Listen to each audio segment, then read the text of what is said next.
bienvenidos de nuevo a esta iglesia parroquial de Albolote, donde estamos celebrando estas terceras jornadas sobre Ambrosio de Vico en este año sí del 400 aniversario, la conmemoración del 400 aniversario de su muerte. En todos los sitios siempre hay culpables, ¿no? En este caso, en esta historia, hay dos culpables. Uno es Ambrosio de Vico, que es la excusa para armar esta jornada, y otro, de la mejor manera y con el buen sentido, es el ponente que está hoy con nosotros. Porque es él el que mejor conoce a la figura de Ambrosio de Vico. Él fue el que puso el foco de atención en este personaje que nos está trayendo a nosotros. Él me llama la atención, no sé si con regañina, y dice: va a crear una bicomanía, vamos a crear una bicomanía en torno a Ambrosio, ¿no? El profesor José Manuel Gómez Moreno, Calera, ya estuvo con nosotros el primer año, pero evidentemente no podía dejar de estar y en un día central en este tan significativo como el 2023. Él ha abordado muchísimos temas, vamos a decir, de la Granada de la Edad Moderna. Tiene 3 libros referenciales para este tema nuestro que estamos tratando. El libro, el monográfico sobre el arquitecto granadino Ambrosio de Vico, que se ha vuelto a reeditar por la Universidad de Granada. La arquitectura religiosa granadina en la crisis del Renacimiento, que es casi referencial para, sobre todo, la diócesis de Granada y de Guadalbaza, también los dos publicados por la universidad, y el monográfico que tiene sobre la Iglesia de la Encarnación de Albolote, publicado aquí en la localidad por la Fundación Antonio Carvajal, que bueno, casi sintetiza pues todo absolutamente lo que en ese momento él recoge respecto al edificio, a la figura y al proceso constructivo y a ese fervor popular que le da contenido, ¿no? Hoy, bueno, él viene a hablarnos, a hacernos esa breve semblanza en esta fecha tan significativa. Él sabe que yo no tengo más que palabras que para agradecerle la predisposición que desde el primer momento tuvo cuando se le propuso, se le insinuó la posibilidad que había desde la localidad de refrescar, de recuperar la figura de Ambrosio de Vico. Ha sido generosidad, ha sido predisposición, comentarios.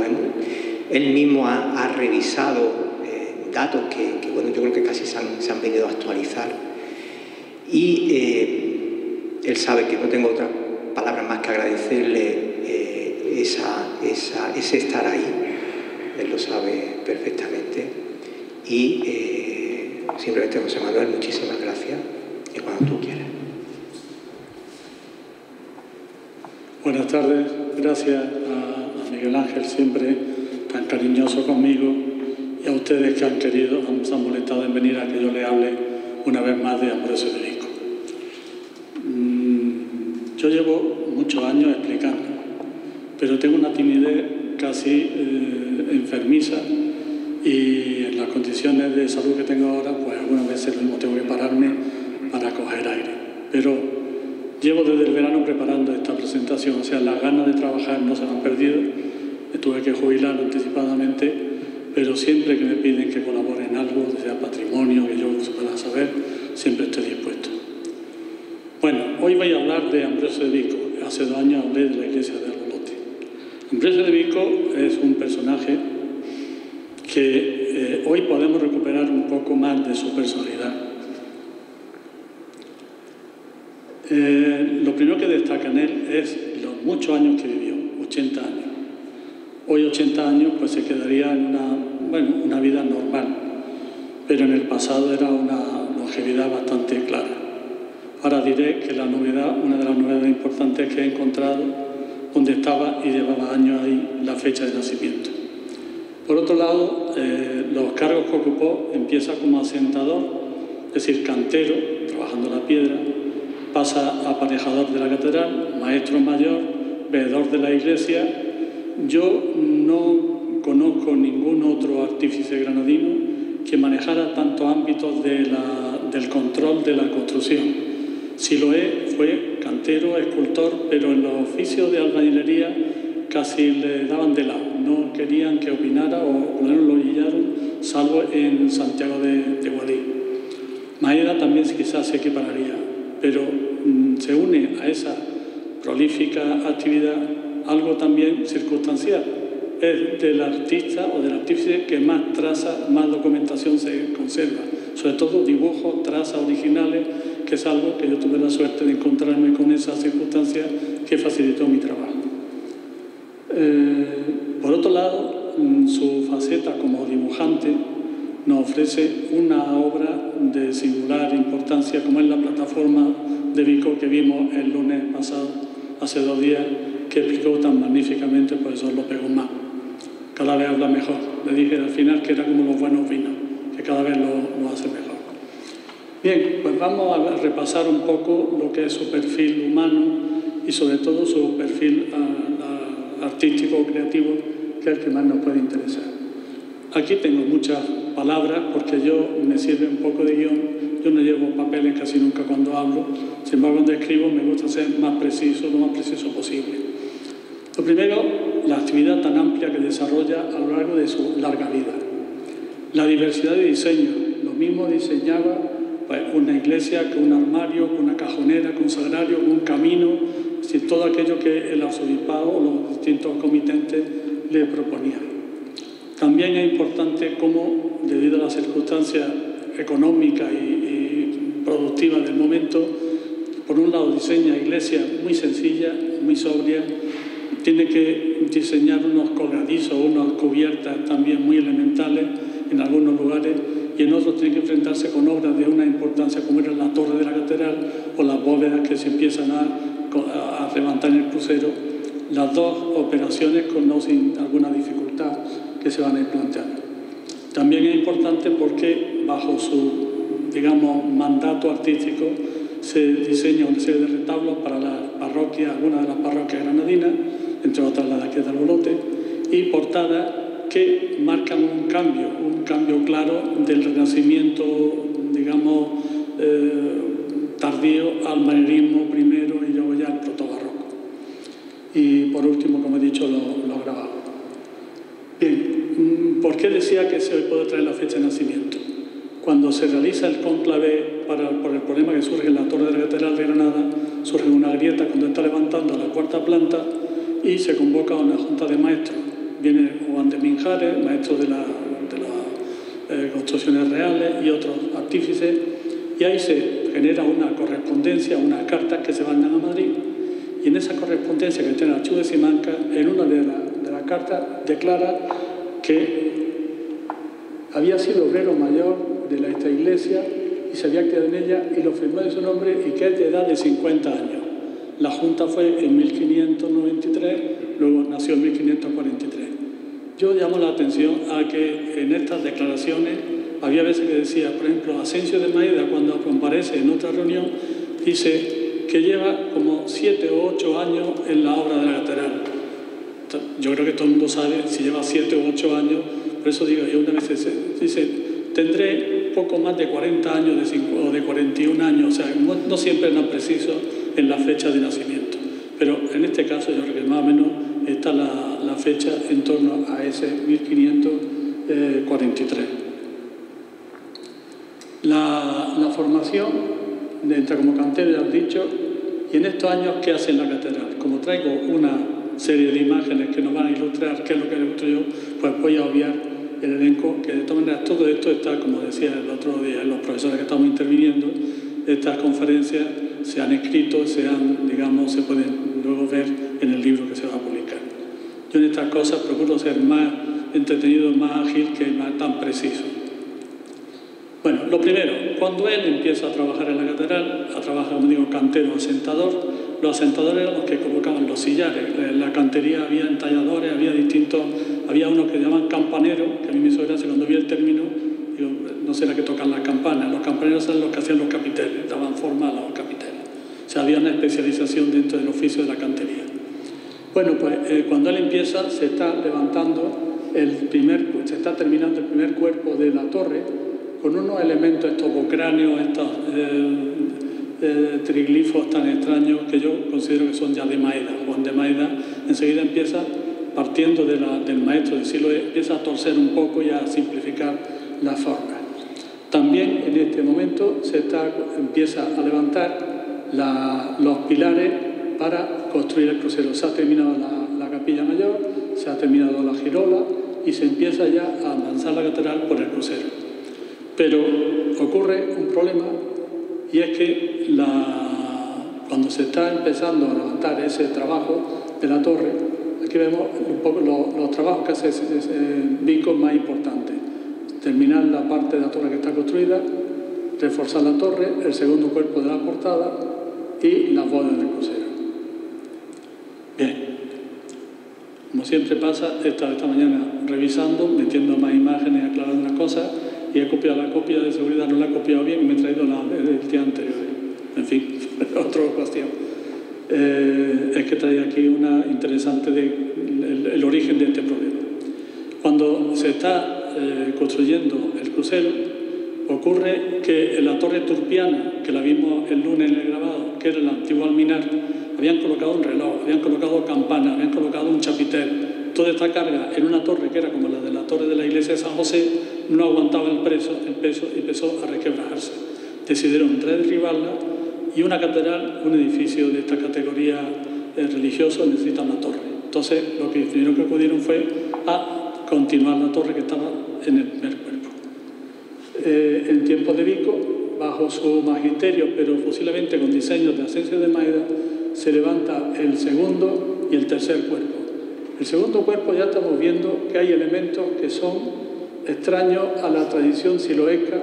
Las charnelas de las veneras, las conchas, ya no están arriba, sino que están abajo. Las pilastras son planas, como aparece en el Palacio Carlos V. Es decir, hay una comunicación de la arquitectura de Orea y de Machuca en la obra de estos últimos, de los postreros renacentistas granadinos. El tercer cuerpo ya es responsabilidad de Ambrosio de Vico, y cuando han terminado el tercer cuerpo, pues van rápida la obra y deciden que van a levantar un cuarto cuerpo. Esta foto que he traído, la traigo porque siempre me gusta traer cosas curiosas, aunque no sean estrictamente del tema. Esta es la cubierta de la campanera de la Torre de la Catedral de Granada. Vista desde fuera es una cubierta plana, pero si la vemos por dentro, pues vemos que tiene una armadura en forma de V, con una canal un poco tosca, que es la que va el agua. Como ya sin mayor, pues cuento también anécdotas. Cuando subí a la torre, he subido 2 o 3 veces. Una vez que subí, me dijo el campanero: tengo cuidado, ten en cuenta que a las 12 van a tocar las campanas, no se vaya a asustar. Y estaba mi hermano, en paz descanse, y yo allí esperando que sonara, y no sonó tan fuerte como esperábamos, que aquello fuera como un trueno. Y ya pues aprovechando que saqué esta foto tan curiosa. Bueno, se está levantando el cuarto cuerpo, y de pronto, bueno, poco a poco se dan cuenta que están saliendo unas grietas sospechosas. Ambrosio de Vico le dice a Alonso Verdejo, que es el que hace estas portadas de la iglesia, que pare, que empiece a desmontarlo despacio, porque se está dando cuenta que aquí hay problemas. Esa confesión se sabe a través de un documento que Juan el cantero, pues dice que Vico no le estaba haciendo, que había problemas, que por no guardarla, por guardar la defensa de él y de los que habían sido antecesores suyos, pues que no estaban diciendo nada, pero que la torre tenía problemas de estabilidad. Efectivamente se dan cuenta que los machones del asiento de la torre son insuficientes, además están sobre limos, no están sobre piedra, y además hay una sequía que pasa por el borde, por el flanco, con los derrames, etcétera, pues está creando un problema que la torre empieza a quebrarse. ¿Qué es lo que hace? Pues la Junta de Maestros que antes he comentado. Este es un plano muy interesante que se manda a Madrid para que el monarca tenga conocimiento, porque la iglesia es patrimonio regio. Un plano hecho por Vico. La letra de Vico es inconfundible. Es la mejor letra que hay en lo largo del siglo XVI y XVII. He tenido esa suerte que es como de imprenta. Escribía de una forma muy cuidadosa, después veremos más letras suyas.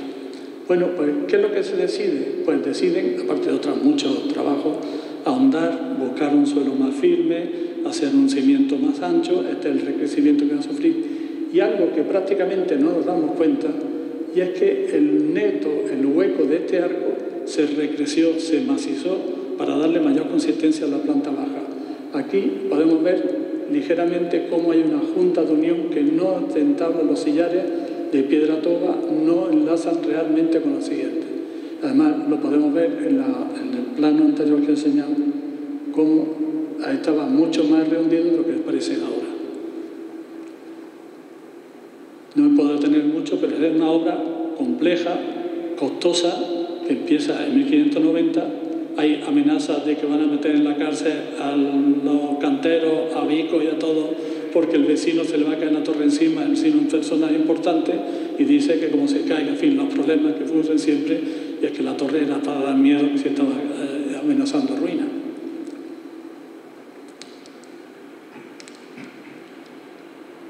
Aquí vemos cómo estaba más o menos la torre en aquel momento. En Vico, en su plataforma, lo que hace es pues, terminarla ahí con un cupulín que nunca llegó a existir, o por lo menos se eliminó posteriormente. Esto es lo que les decía a ustedes, que todo esto es un relleno, esto que termina siendo tan bien hecha la obra que no se nota el tema que hay. También querían macizar, algunos opinaban macizar la parte de arriba, pero dijeron los maestros que no era necesario, que con eso quedaba con firmeza. El problema se solventa. Vico, algún canónigo dice que por qué no se busca un maestro y se despide a Vico por si no hay confianza con él. Al final se conforman, siguen la obra y cuando aparece el Sacromonte se convierte en el supervisor y en la mano derecha de don Pedro de Castro y se acaban sus problemas como un maestro mayor. ¿Cuándo aparece otro problema? Pues en 1614, bueno, la torre se termina de consolidar en 1608 aproximadamente. O sea, están 18 años gastando dinero, ducados, a expuertas para poder consolidar la torre. Y cuando ya se termina, pues empieza a ampliarse, a construirse los pilares que se habían quedado a medio hacer. En 1614 se tiene constancia de que están volteando las primeras bóvedas del crucero que están dando a la Capilla Real y la del coro, la primera bóveda, pero también ahí surgen problemas. Algunos afirman que está defectuosa, que no va bien, que puede tener peligro de caerse y se convoca una junta de expertos. También cuando hay problemas en las catedrales y en los edificios importantes era normal esa convocatoria. Esta es la bóveda que estamos hablando, no es la misma, pero es igual que esta iglesia. Yo había metido esta mañana una bóveda de San Jerónimo que es idéntica a esta que estaba haciendo Vico en esta obra. No tenía referencia de Siloé en bóvedas rectangulares y él se defiende diciendo, y Cristóbal de Vilches la apoya, que es la mejor manera de hacer una bóveda perlongada sobre arco de medio punto, da una serie lógicamente de argumentos constructivos que a algunos los convencen y a otros no. Algunos de los maestros que vienen al cónclave opinan que era mucho más fácil, menos costoso y más decorativo hacerlo al modo que se estaba haciendo ahora mismo, bóveda tabicada, es decir, con ladrillos puestos de plano, doble cámara de ladrillo con yeso por debajo que puede tener figura o no, de manera que la bóveda es mucho más ligera y más fácil de adaptar. De hecho, uno de los que comparecen es Pedro Sánchez, arquitecto jesuita de importancia en aquel momento, que después lo veremos su plano completo para el Sacromonte, para la sacristía del Sacromonte dibuja una bóveda muy parecida a la sacristía de San Justo y Pastor, que estamos hablando de un poco posterior a lo que estamos comentando de la bóveda. A mí el aspecto humano, o sea, yo me gusta el arte y me gusta disfrutarlo, pero no olvido, y uno de los principales intereses es la cuestión humana que está detrás de los que lo ejecutan, lo disfrutan, lo padecen, etc.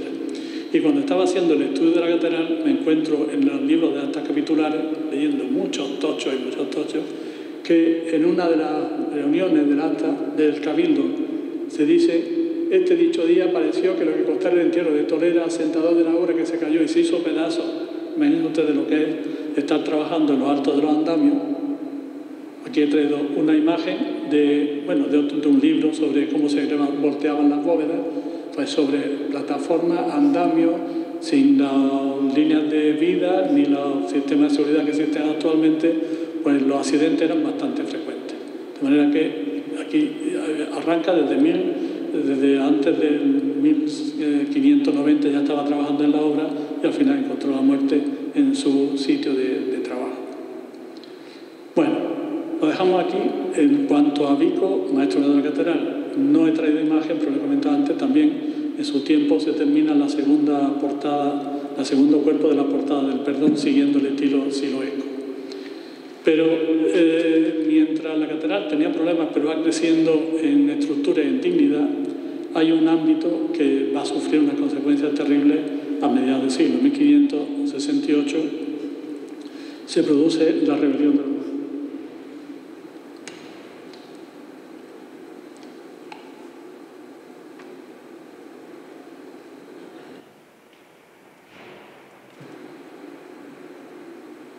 Bien, ese episodio todos lo conocen, lo que era una sociedad que se intenta asimilar, pero que no están dispuestos a asimilarse y que tampoco están dispuestos a admitirlo en la sociedad dominante, pues se produce un choque y se le obliga a la expulsión. La expulsión de los moriscos genera un drama humano, en primer lugar, pero luego genera otro que es económico, porque su capacidad productiva se pierde, pero además genera otro problema que es el patrimonial, porque en la rebelión, en los sitios donde triunfa esta rebelión, la Alpujarra, el Valle del Lecrín y otros ámbitos del Reino de Granada, pues queman las iglesias, las destruyen las imágenes, o sea, generan un expolio bastante importante que tiene que recuperarse. Poco a poco se va recuperando ese patrimonio y he traído unas imágenes de una iglesia de Paulenca, que está cerca de Guadix, que está abandonada, pero para hacer una idea de cómo quedaban las iglesias después de perder los altares y las cubiertas de manera un poco forzada.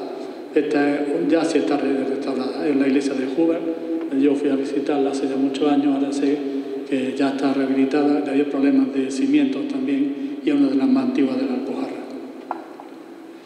¿Qué es lo que hace Vico? Vico se recorre prácticamente toda la diócesis de Granada, revisando el estado de las iglesias. Primero va Pedro de Castro a visita pastoral, que tengo transcrita 200 y pico folios, pero todavía no la he publicado, no sé si la llegaré a publicar. Y después manda a Pedro Chaita, carpintero, y a Ambrosio Vico, como maestro veedor, que revise todas estas iglesias que tienen problemas para ver las soluciones que podían hacerse. Algunas que no estaban ni aprovechables, pues lo que hacen es levantarlas de nueva planta.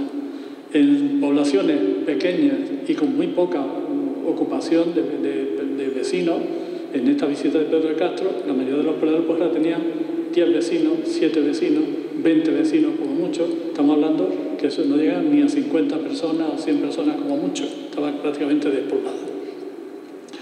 De esta iglesia se tiene constancia que diseña la de Concha, que esta que vemos aquí. Hagamos una idea de lo pobretico que es, incluso hasta el dibujo. No se molesta mucho en precisarlo. Casi se preocupa más de su firma y de una letra muy clara. Pero bueno, la iglesia afortunadamente se mantiene en pie con una aplicación muy interesante. Lo digo porque para los especialistas en temas de patrimonio, el enlucido que tiene, la pintura que tiene, imita como si fuera de ladrillo, pero está todo pintado. Yo cuando fui hace ya años a verla, yo la estudié en su momento y estaba un poco deteriorada, lógicamente en el enlucido. Cuando me acerco digo, eso está extraño, tiene unos colores muy raros. Y me fijo bien, digo, es que está pintado imitando el ladrillo, imitando lo que serían los cajones de tapia o de mampostería. En fin, es un tema muy curioso cómo está resuelto. Otra iglesia, estas fotos son antiguas, no tengo fotos recientes, la de Vallecas y la de Caratona. Vallecas, que se ha convertido ahora en espectadora de las reuniones de los poblamientos hippies, que hay allí un jaleo liado de la comunidad de... Bien, hay gente para todo.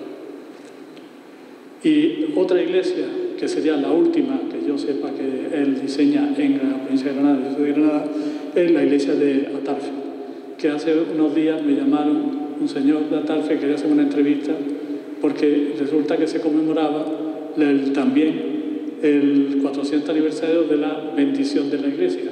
Y entonces pues estoy diciendo, ya hacía ya años que no me había ocupado de la iglesia Es muy interesante porque era más sencilla que la de Albolote, pero al final terminó prácticamente parecida, porque tenía una sola nave y le ampliaron posteriormente 2 naves, le ampliaron el crucero, en fin.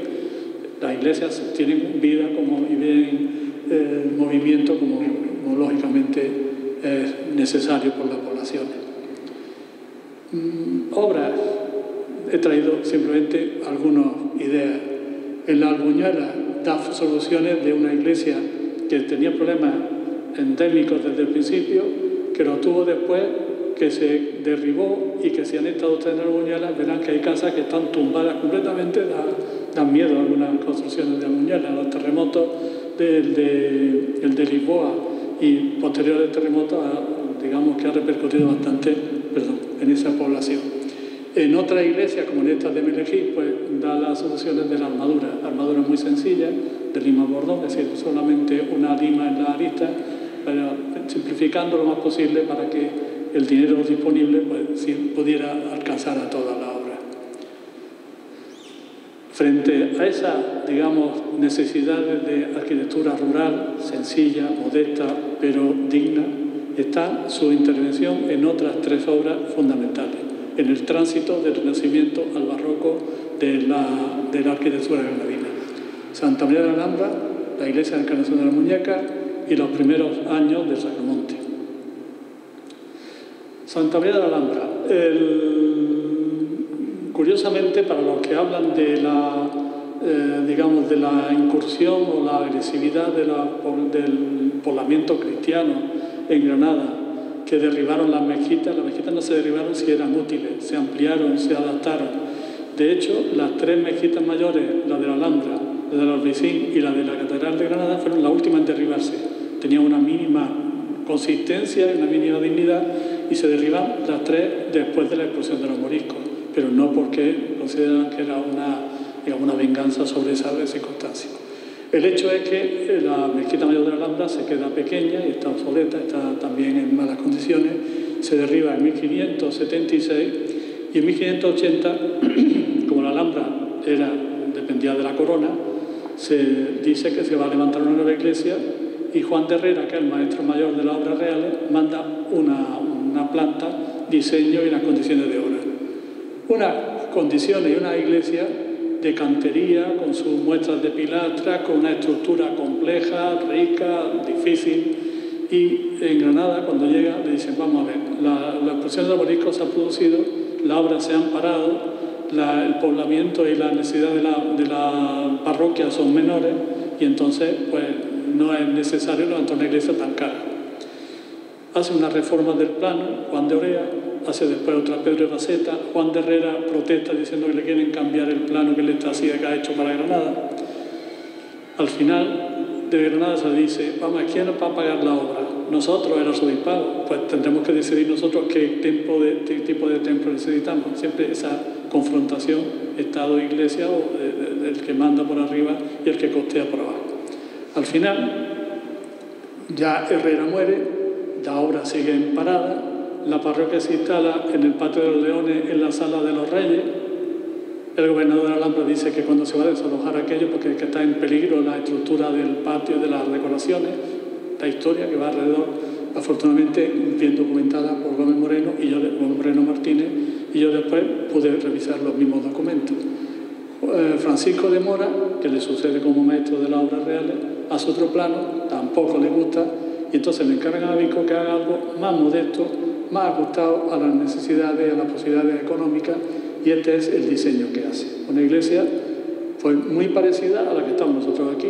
Una nave central, capillas laterales y una cabecera muy amplia y con el altar no demasiado remetido, no muy a fondo, para que desde el altar, desde el crucero, se pueda, digamos, seguir la liturgia con bastante facilidad. Esta es una aportación que en parte viene de Herrera, porque su plano también adelantaba el altar y aquí colocaba un coro, una sillería de coro que después no hacía falta para una iglesia parroquial. Y sí, digamos que hay algunos reflejos de ese cambio de concepto litúrgico del templo. Este es el exterior, que todos conocen, obra como la tradicional de rafa y cinta de ladrillo. En la esquina, no sé si es donde hay más elementos de presión y de fuerza, y cajones de mampostería, algunos mínimos elementos, pero nada, no, es una pirámide que es algo de la influencia herreriana en Granada. Podemos tener detalles. El interior también modesto. La cúpula que va a utilizar Vico es una bóveda vaída en realidad, pero que mediante la cornisa, molduración, etcétera, pues parece que es cúpula, pero en realidad es bóveda vaída. Otro edificio que yo le atribuí en su momento a Ambrosio de Vico es la iglesia de la Encarnación de Almuñécar. En los documentos, en los libros, en la guía antigua decía que era de Juan de Herrera, hacía por cierto parentesco con la Santa María de la Alhambra. El albañil se conoce, pero del tracista no se sabía. Se construye desde 1590 a 1610, que aparecen fechas distintas sobre la estructura del templo, pero el atribuirle a Vico yo creo que no es un capricho. Aquí vemos también la amplitud del crucero y transepto, una iglesia grande, con una población que va creciendo claramente en aquel momento. El interior, la bóveda es similar a la que hemos visto de Santa María de la Alhambra y la que veremos en el Sagramonte, pero en este caso lisa. Y este es el exterior. El exterior destaco dos cosas: la potencia de la torre y el que está sin cubierta de armadura. La torre es prácticamente copia exacta de la que diseña Vico para Santa María de la Alhambra. Las pirámides, hasta incluso el cajeado, los rectángulos, los edículos cuadrangulares de este cuerpo supletorio del campanario. Lo que ocurre es que en Santa María de la Alhambra, al final, por el motivo que fuera, se cambió y se eliminó la cúpula. Y respecto a la falta de tejado, en los edificios, en los templos de mayor entidad de poblaciones costeras, se solía o se dejaron sin cubrir con cubierta de madera para evitar que en caso de un ataque de los berberiscos, de los piratas, etc., no la incendiaran. De hecho, en algunas de ellas, en general, se convertían en fortificaciones, fortalezas, para refugiarse en caso de ataque.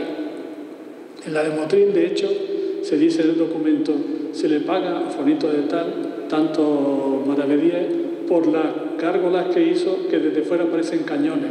O sea, se hicieron unas gárgolas que sobresalían y desde lejos podían parecer que eran cañones que estaban en lo alto de la terraza. Lógicamente, esta cubierta es moderna, ¿no? Es como la que tenemos en la Catedral de Almería.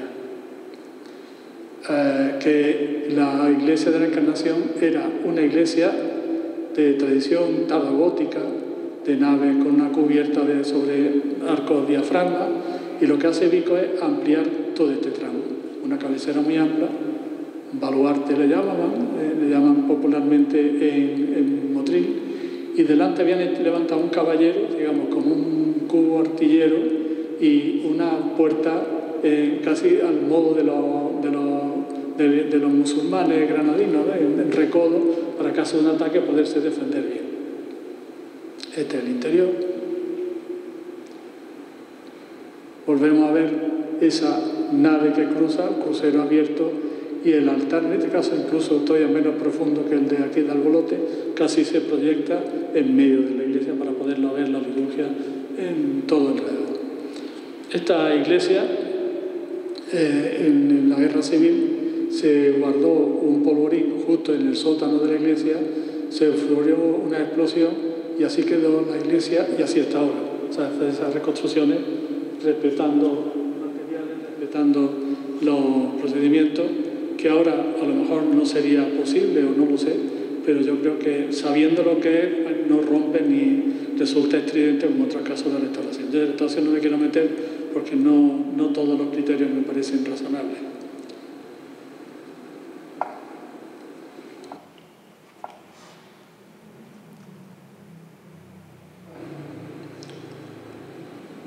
Y llegamos al Sagramonte.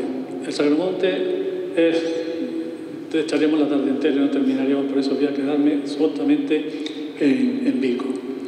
Como saben, es una empresa que llega hasta nuestros días, que se está revitalizando, ha pasado por muchas circunstancias, muchos momentos, pero desde luego cuando aparece en la vida social, religiosa, en la sociedad granadina del momento, fue una especie de explosión de júbilo, explosión de recuperación de raíces de lo que era el cristianismo en sus orígenes, no sin problemas y voces como Arias Montano y otros que decían, oiga, ustedes que esto no es verdadero y que desde luego hay que investigarlo bien, porque la gente, antes de buscar la certeza, lo que busca es tener que de qué hablar. Eso dice Arias Montano, lo leí hace 2 días, ¿no?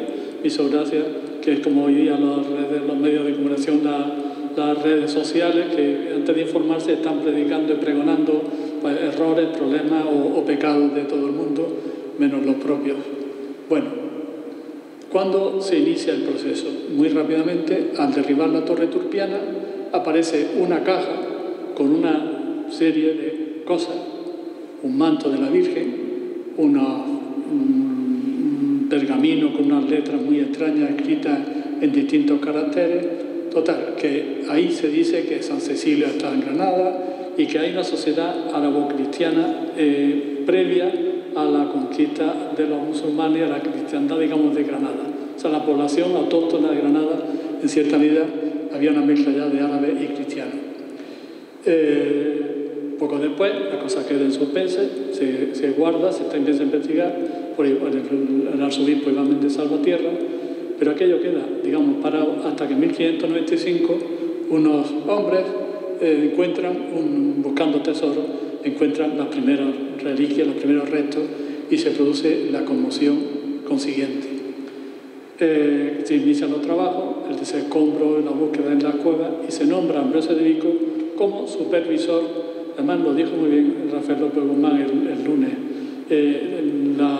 Lo que recoge Antolín es que supervise la obra, no ocurra ninguna desgracia. O sea, como se está excavando, lo primero que se interesa es la seguridad, no tanto la precisión de lo que se está buscando, sino la seguridad, porque consideran que aquello está inestable.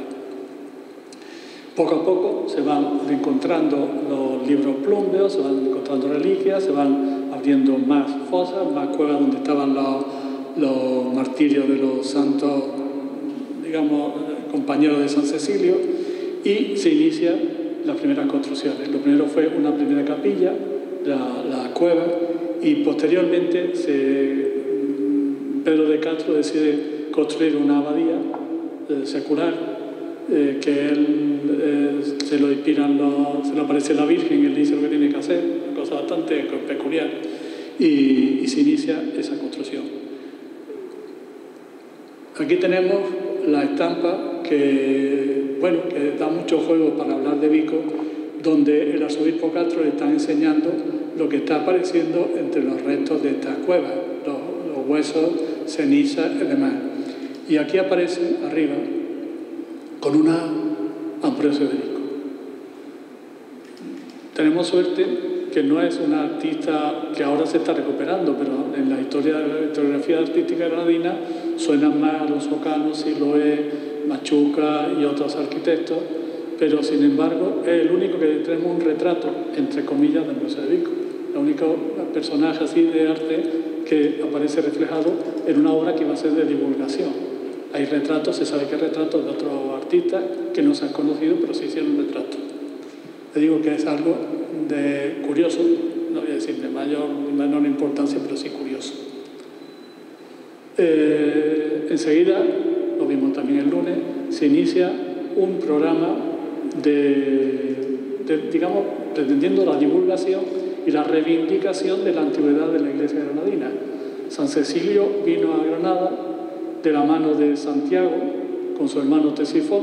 Los dos eran de origen árabe, uno ciego, Cecilio ciego, Tesifón sordomudo, son curados y son, digamos, milagrosamente curados, y entonces pues se dedican a pregonar la verdad de Cristo. Ante esa circunstancia y esa recuperación de la memoria, pues el pueblo llano, los colectivos, las hermandades, todo se convierten en un arrebato de fervor y empiezan a subir al Sagramonte de manera, pues, como es entendible en aquel momento, que aparecen de pronto las reliquias de los santos fundadores de la Iglesia granadina. Empiezan a subir y empiezan a difundirse milagros, uno que se cura, otro que se resucita, sea digno, sea menos digno, sea más rico, menos pobre, un jesuita que también se estaba ahogando, resultó que se salvó, o sea que empieza ya a obrar milagros como la fe le guía a estas personas, ¿no? Se inicia una serie de procesiones de día y de noche y se siembra el Sagramonte de cruces. Más de 1000 cruces se levantan en este momento de distintos gremios, personas, etcétera, que quieren hacerse presentes en su devoción al santo fundador. De esas cruces, ¿qué es lo que queda? Como algo importante, las 3 cruces que levantan los soldados y los canteros de la Alhambra, los ganapanes de la Plaza Virrambla. Si tuviera una clase le preguntaría qué es un ganapán, pero como algunos quizás no lo sepan, el ganapán yo lo equiparo a los del globo de ahora, los jóvenes que se dedicaban a portear algún bulto para alguien que necesitara llevarlo de un sitio a otro. Entonces había una especie de gremio, unos estaban en la plaza, los de la Plaza Virrambla y en la Plaza Nueva, pues se quieren unir a esta celebración. Si hasta los ganapanes levantan cruces y de esta categoría que no levantarían el resto, ¿no? Pero bueno. Y esta es de los habitantes de Ignario. Es muy interesante que en el grabado del que hemos visto antes están representados exactamente las 2 cruces que se han conservado. La de los canteros y el soldado. Y la de los canteros, yo creo que para hacer honor a su profesión, hacen una cruz que desgraciadamente está muy perdida, muy deteriorada, pero que tiene una serie de engastes como si fuera una cruz de orfebrería. Engastes de distintos colores, distintos formatos, en cabeza de pirámides de distintos colores, etcétera, que daría una luminosidad, un aspecto bellísimo. La columna del triunfo, la Inmaculada, era algo parecido, además estaba policromada, estaba dorada, de su efecto sería parecido a lo que estamos viendo aquí, lo que pasa es que con el paso del tiempo ha perdido todo ello. ¿Qué levanta Vico? Pues levanta la casa prioral primera, abacial, esta primera capillita que por donde ahora se entra o se sale de las cuevas, la zona de las cuevas, todo de una forma pues, muy elemental. Lógicamente, estas cupolitas son posteriores, no tienen nada que ver. También se levanta en ese tiempo, aquí tenemos la fecha 1568, creo recordar, 1598, que la entrada, o algo que me gusta a mí especialmente, estoy haciendo una especie de estudio que no sé si llegaré a hacer algo, de los esgrafiados, la forma de decorar los cajones para que no resultaran tan toscos, viéndose la piedra, dibujando pues, espirales o círculos concéntricos, rombos, estrellas, etc. Esta es una foto de antes de la restauración, para que veamos un poco el proceso de recuperación. Había un árbol, esta la parte baja estaban perdidas. Y entramos, y ya con esto remataríamos, y nos encontramos con la capilla donde supuestamente Santiago celebró la primera misa en España, que tenemos categoría. En Granada se celebró la primera misa y se bendijo los primeros apóstoles autóctonos. O sea que, de hecho, pues todo esto supone pues, una reivindicación de Granada como pionera o primera en el ámbito de lo religioso que había perdido durante toda la Edad Media. Nosotros habíamos llegado a la cristiandad tarde, más tarde que ningún otro reino, y sin embargo recuperamos en el pasado el origen primigenio. También en Guadix se encargarán de reivindicarlo con el concilio, etc. En 1614, Pedro Sánchez, el jesuita, le entrega al arzobispo un plano de un tamaño aproximadamente así, que yo disfruté una tarde de primavera leyéndolo y sacando noticias y sacando fotos muy difíciles para poderlo estudiar.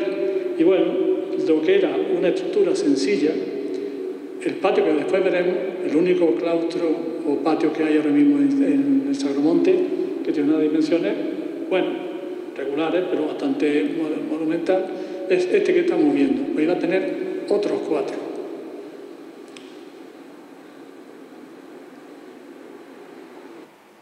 Este es lo que hay ahora. Este es un plano hecho por mí de forma un poco tosca, pero bueno, hacer una idea. el plano con el patio actual, un patio que era patio de procesiones, que para entrar en procesión o salir, o sea, una circulación continua, la dinámica de la iglesia con las procesiones es algo que no muchos conocen, pero que es muy importante. Y esto es lo que se hizo. Cuando entra Pedro Sánchez, había también otro personaje entre medias que también parece que hace diseño, pero no está muy bien documentado. Se aparta a Vico del proceso y entra a trabajar Ginés Martínez Salazar. ¿Qué otra cosa hace Ambrosio de Vico de obra de arquitectura? Me parece que Carlos V no hace nada, pero lo llama para supervisar la bóveda del zaguán que se estaba haciendo entonces bajo dirección de Francisco de Pote, y convocan a Ginés Martínez Salazar y a otro albañil que no recuerdo mismo quién es, y dice que él no sube con esos compañeros porque ni saben lo que es arquitectura ni tienen madurez, que cuando nombren a otro de su nivel, que él subirá. Es la única vez que yo he visto en Vico algún gesto así, digamos, de cierta soberbia, ¿no? Estamos hablando que tenía ya 77 años, que ya era para tener un poquito de que no lo juntaran con alguien, que además como Ginés Martínez Salazar lo había apartado a él de la obra de Sagramonte, pues quizás tuviera un poco de inquina. Francisco de Pote no lo puede tener, pero es un personaje interesantísimo, se pelea con todo. Llega a Granada cuando había muchos opositores granadinos y entonces le empiezan a hacer la vida imposible y él intenta hacer la vida imposible a los de Granada, no deja las llaves para pagar la paga de los que estaban trabajando allí, les dicen que lo metan en la cárcel. O sea, una historia bastante curiosa Francisco de Pote. A Málaga va a supervisar el diseño de bóveda, aquí está su firma y su letra siempre tan clara. A Úbeda para supervisar una iglesia que estaban levantando los carmelitas. Aquí, como era un informe fuera de Granada y una cosa más o menos oficial, ahí se esmera en la caligrafía, la adorna un poquito más, los inicios, es lo que yo he aprovechado para presentarlo en la introducción de la primera pantalla. En Alcalá tiene un papel muy importante, el problema es que Alcalá todo lo que hizo se ha perdido. Diseña la bóveda de la nave, una bóveda también tabicada, de las primeras bóvedas grandes tabicadas. Había un debate entre si la hacían de 3 naves o una sola nave, y él defiende una nave con una buena bóveda, con lunetos, etc. Lo que están viendo es algo que es la realidad de la iglesia. Aquí debajo se han enterrado los difuntos hasta el siglo XVIII y en toda la iglesia. Aquí las sepulturas eran de ladrillo, pero en la roca de la mota de esa eran de piedra, y han tenido la idea, ocurrencia, de dejarlo todo descarnado con todas las tumbas vistas. Luego, donde era el ácido, han colocado una pantalla, no sé ahora cómo está, esto es del año 2014, 2013, que estuve con mi familia. Pero, en fin, también allí diseña la cabecera, también plana. Y en el mismo Alcalá informa sobre el Radán, una de las fortificaciones de la Mota, y hace también, interviene en la Casa de la Justicia. Parece que el papel suyo fue tan importante que hasta tiene una calle dedicada en Alcalá. Que yo sepa, hay una aquí en Mogote, otra en Granada y otra en Alcalá. 3 sitios con calle dedicada a nuestro arquitecto.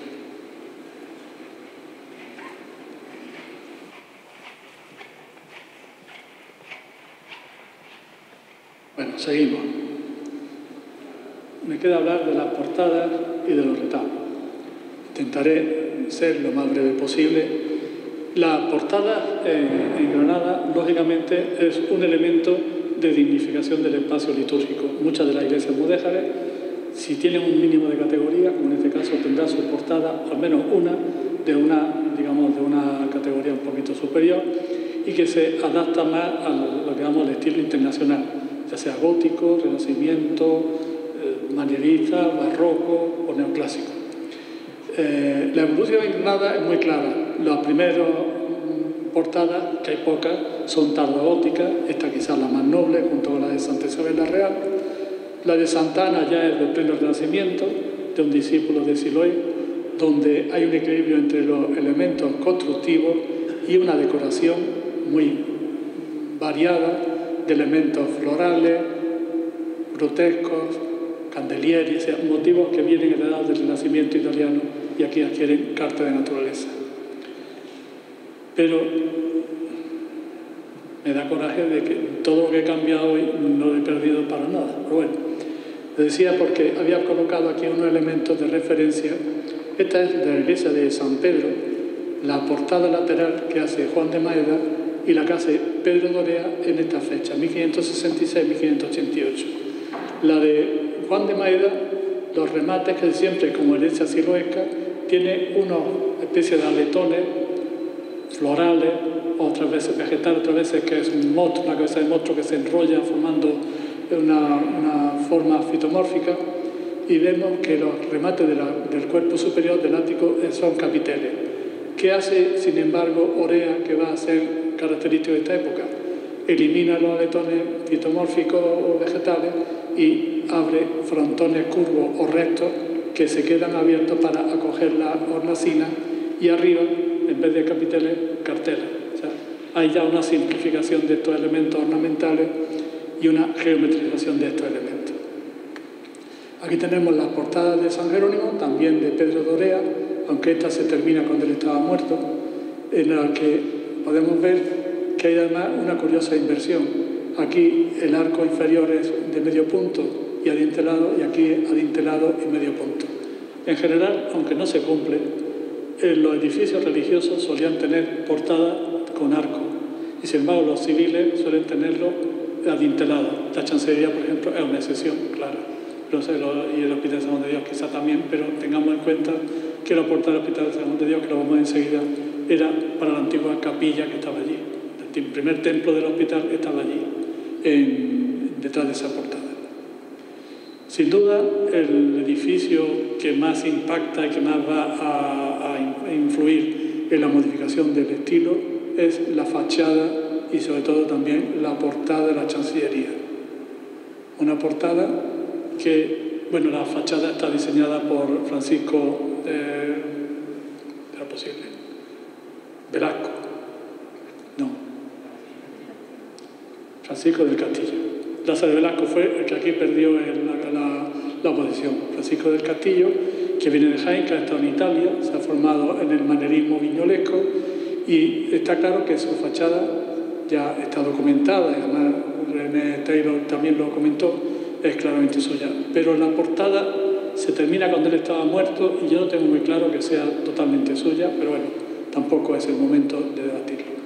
Pero lo que sí está claro es que los elementos que ella incorpora de las cartelas, del frontones partidos, los motilos, todos estos elementos son muy claramente influenciados por este último momento de la arquitectura. Estamos viendo aquí la portada de San Juan de Dios, la que hemos visto hace un momento, de San Pedro.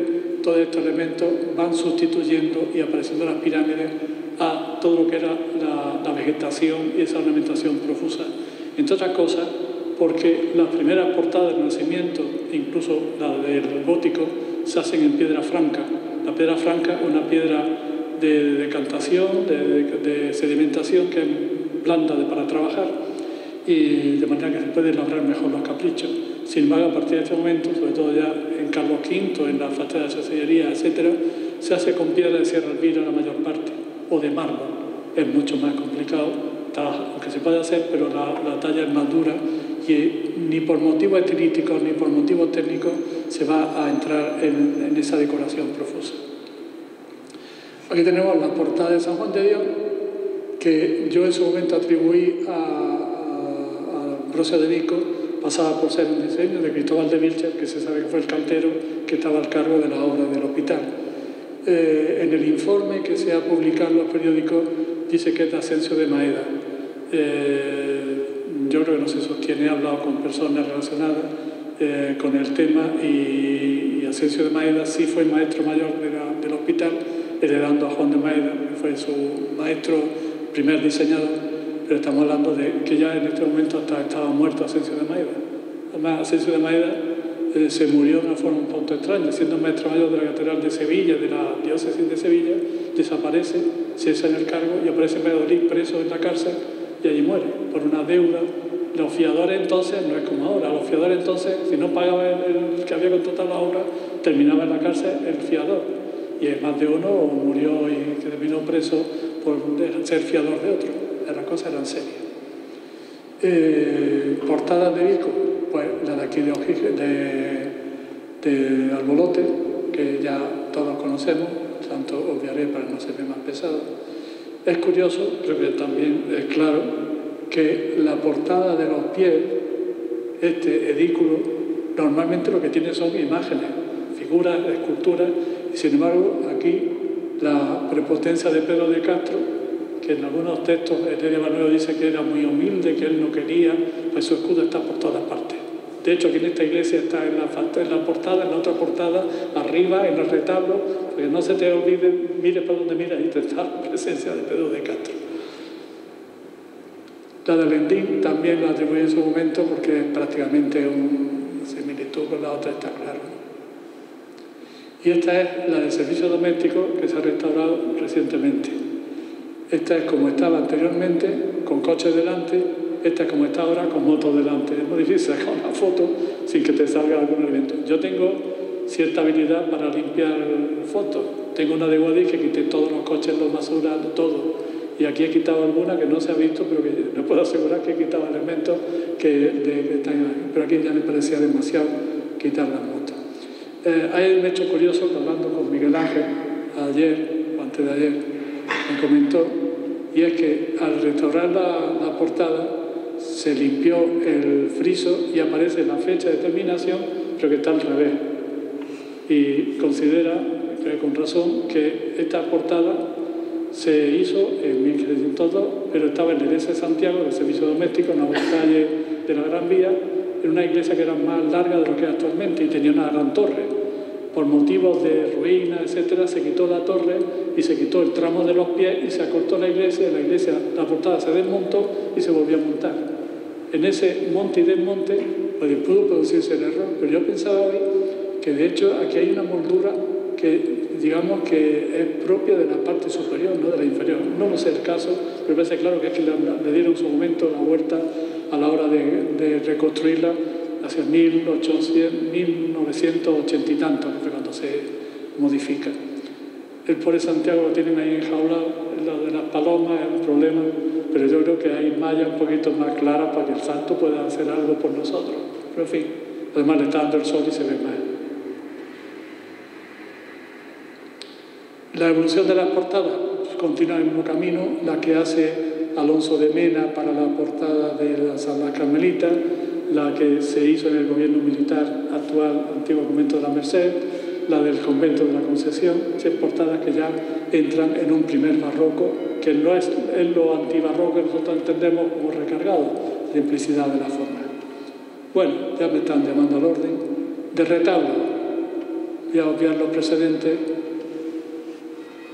El gran retablo de Granada que cierra el ciclo, empieza la Capilla Real y termina en San Jerónimo.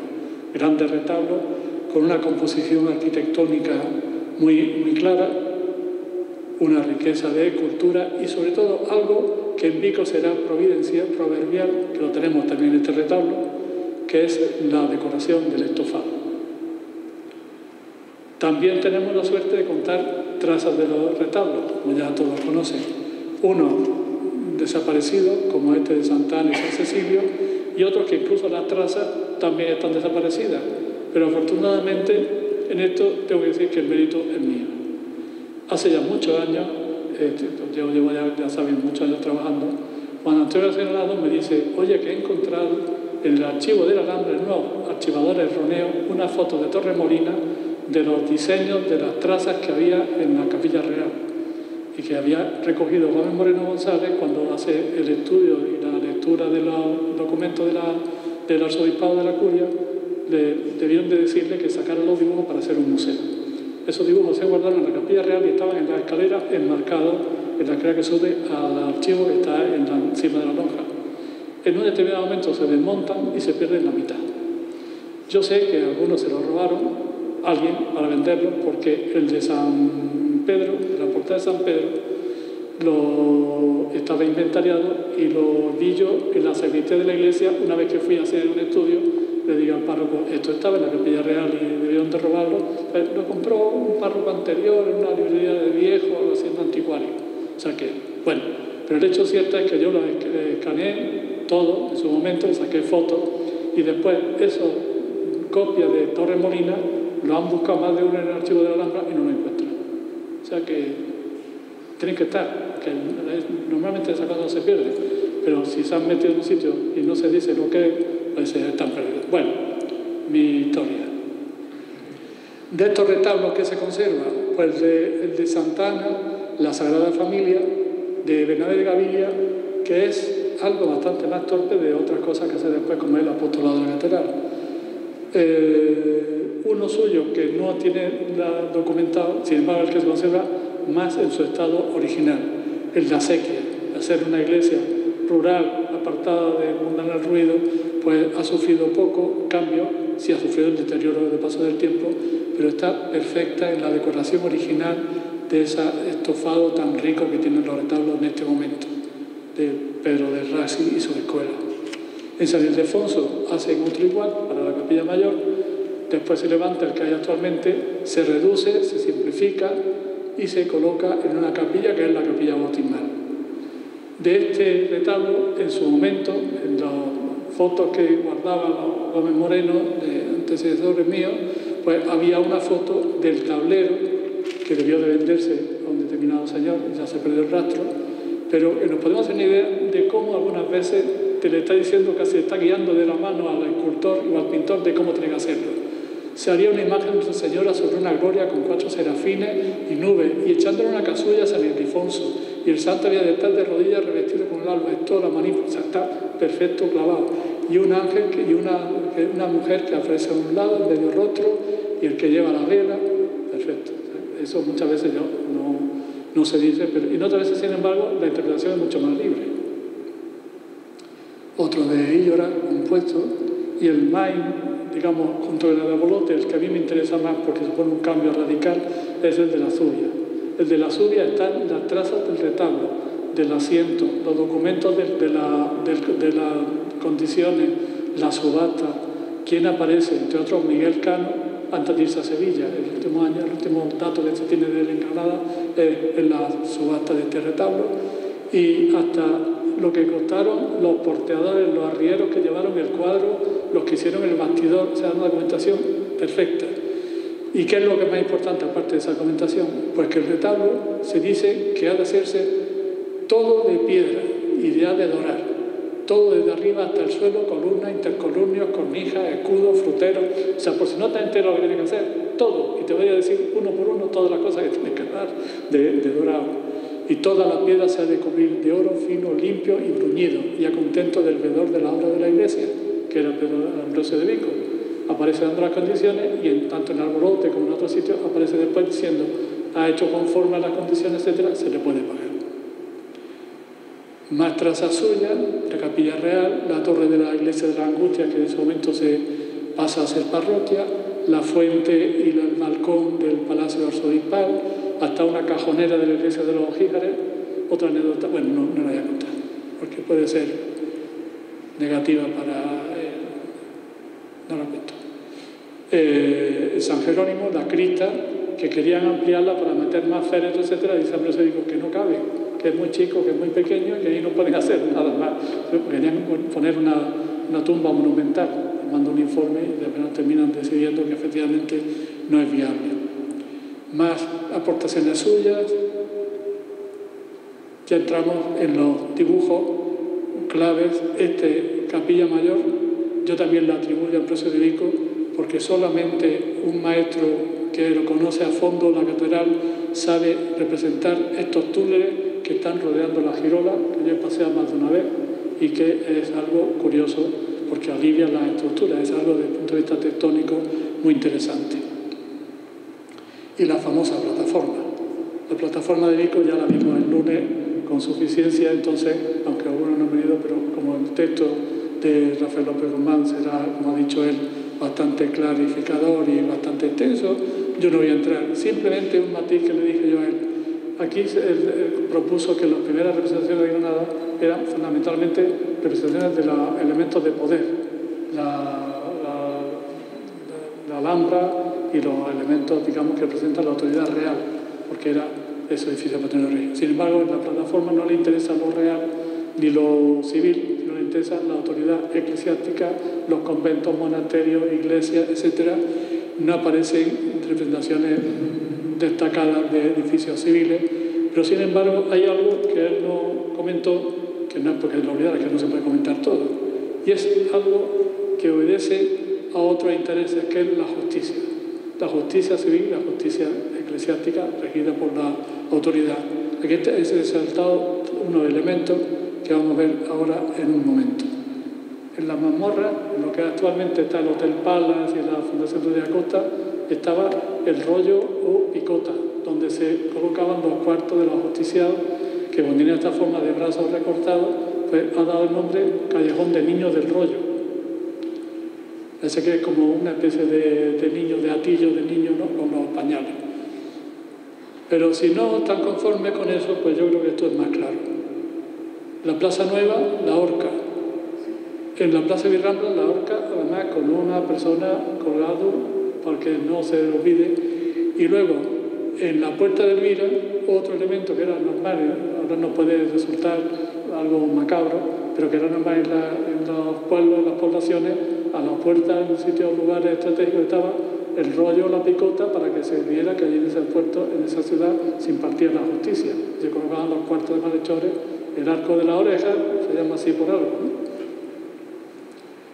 Y finalizamos ya, volviendo a la iglesia de Albolote, mi querida iglesia, que me trajo por primera vez en el año 77 y me trae ahora en el año 23, y espero, bueno, no sé, ya cada vez tengo menos fuerza. Hoy me ha ido bien la cosa, pero cada vez me cuesta más trabajo el mantener una conversación tan larga. Y aquí tenemos la suerte de que diseña la parte de la iglesia, la armadura, y se consagra en todo aquello que él fue un maestro, digamos, aventajado, portadas, retablos, armaduras, todo lo dirigió él. De esta, afortunadamente, del retablo sí se conserva en la foto original, en el archivo de la Capilla Real. De hecho, el viernes se inaugura la exposición de Ambrosio de Vico, y hay un estudio que también se publicará, no sé lo que se ha recogido en la exposición, las trazas originales que la ha estudiado un antiguo alumno mío, Adrián Noer, recoge todas las trazas y dibujos que se deben a la mano de Vico. Bueno,